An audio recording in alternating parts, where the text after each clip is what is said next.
Hey, what's good, everybody? Thanks for hopping in the car with Christian Addiction Recovery, the channel where like-minded individuals that face similar struggles can come so that we can discuss and learn new ways to live the best life possible and overall become the best versions of ourselves. A lot of us on this journey to become the best versions of ourselves need to focus on our healing, right?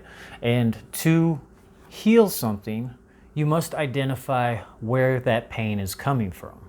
And if we're going to identify these problems and help others identify these problems that stand in the way of our complete healing, we need to start normalizing talking about childhood trauma. Most of the things that affect people that are dealing with addiction and depression root from issues that occurred when they were children, all right?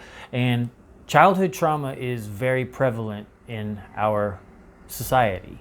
I was doing some stats and I was blown away to find out that literally over 60% of people report a childhood trauma.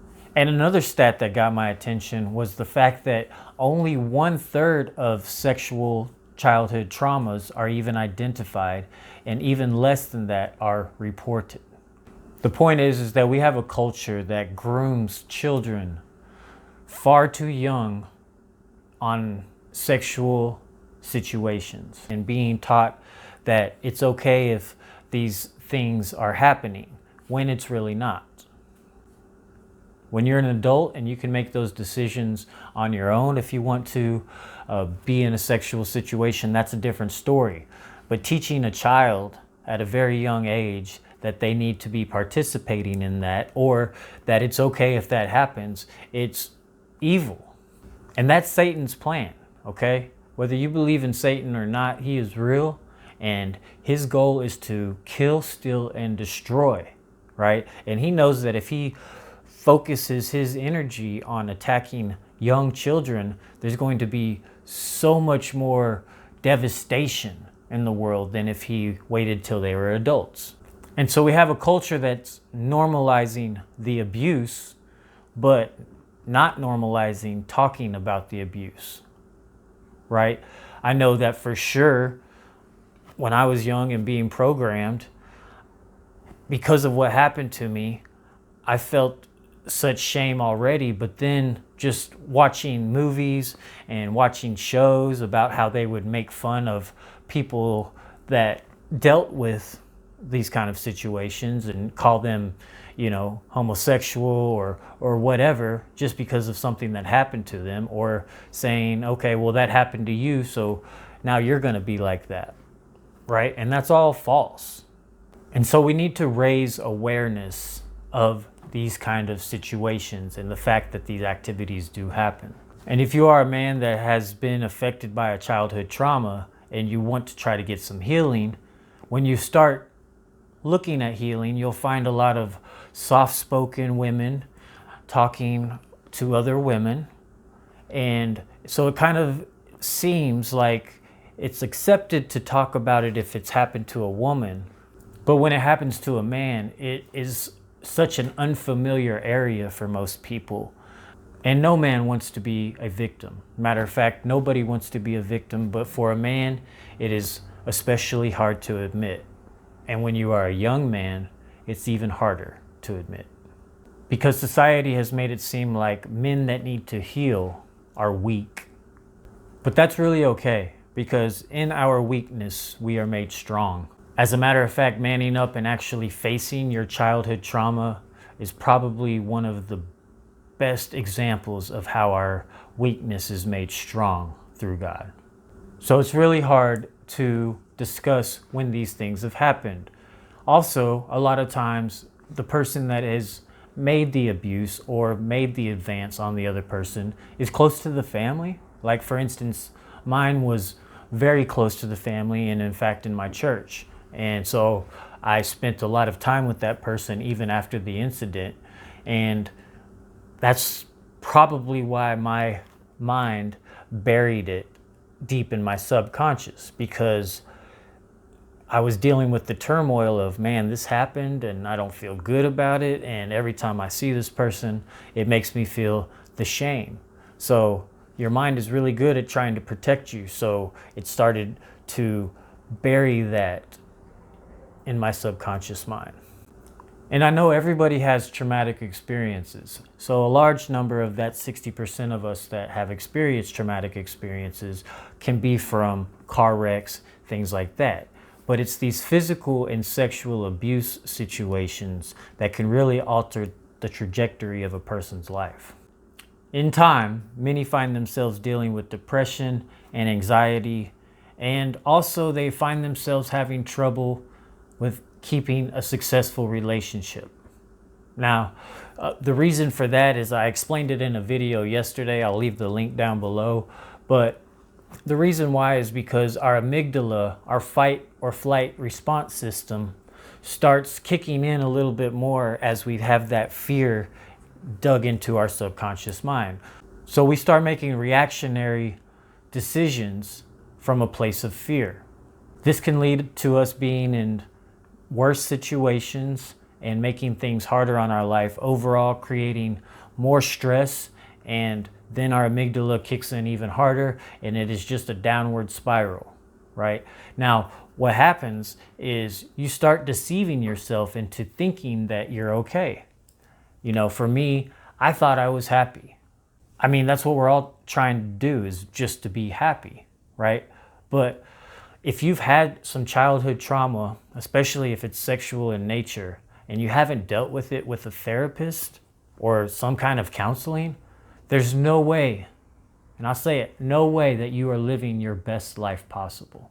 Okay, so you may be deceived into thinking that you're happy, but as happy as you may be, if you haven't dealt with the childhood trauma, there's still growth that can be made in your life. There's still healing to be had. So I highly suggest that you, with a therapist, search these things out, identify them, and release them to God. But that's just it. Identifying these things is very hard in this culture that casts shame on these situations. My mom says she remembers that when I was in 8th grade, I would come up to her and say, "Mom, I just wish that I could go back to being a kid," right? And if you go back and look at my pictures, it's very obvious. I had a very bright light in my eyes, always smiling. And then right around when that happened, all my pictures started looking like I was depressed. And I was only 11, 12, 13, 14 years old in these pictures. But I still had that sadness, and that light was dimmed quite a bit, right? So I knew something was wrong. My mom would ask me, "What's wrong?" And it was very hard to identify because my subconscious had buried that so deep that when she asked me, I would just say, "I don't know what's wrong."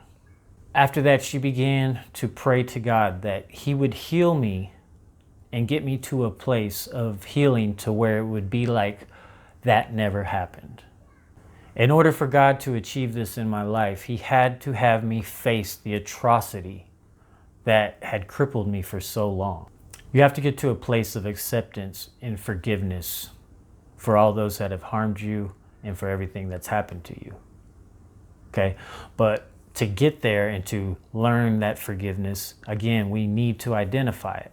That's why it's so important that we start talking about our testimonies, what we've been through, and making it known that you are not damaged, you are not destroyed, you are not cast down and thrown out when something like this happens to you, that it happens to quite a lot of people.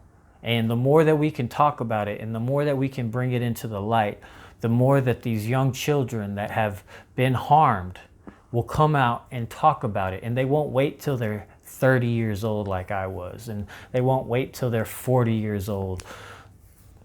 They're going to be able to have a real change in their life if we can just make this acceptable to talk about it. My mom, growing up, had collected a bit of shame for herself. She was a hippie, and so in the spirit of free love and drugs, she had done some things that she wasn't proud of. Eventually, she went to go see a Christian counselor on the south side of Austin. I don't know why I told you where it's at. I just like saying south side. So she was telling him about the shame that tormented her. And this is what he told her to do. He said, write down all the wrongs. Write down everybody that's wronged you, everybody you've wronged, and all of the things that have wronged God in your life. He told her that this was the first step to having her healing, was to identify all of these wrongs. Okay? I'm going to get into the next 2 steps that he gave her, and that also affected my life greatly in my complete healing. And I'll talk about those in the next 2 videos, all right? But for this video, go ahead and comment below. Do you think that childhood trauma is talked about the right way? Or what do you think that we could do to improve it, right? Should we have classes? Should we have videos? Should we have cartoons, right? Obviously not showing the bad things, but talking about, hey, these things happen quite a lot. This is how to deal with them, right? So make sure you check out the next couple videos. That's going to talk about recognizing, and then we're going to talk about reconciling. Guys, again, I believe normalizing this kind of conversation is absolutely imperative if we're going to heal our society. But again, this is only the first step, so make sure you come back and check out the next 2 videos that are going to talk about the next 2 steps, right? I appreciate everything, guys. Smash those likes, smash them. Smash it, like, smash it, smash it, smash it.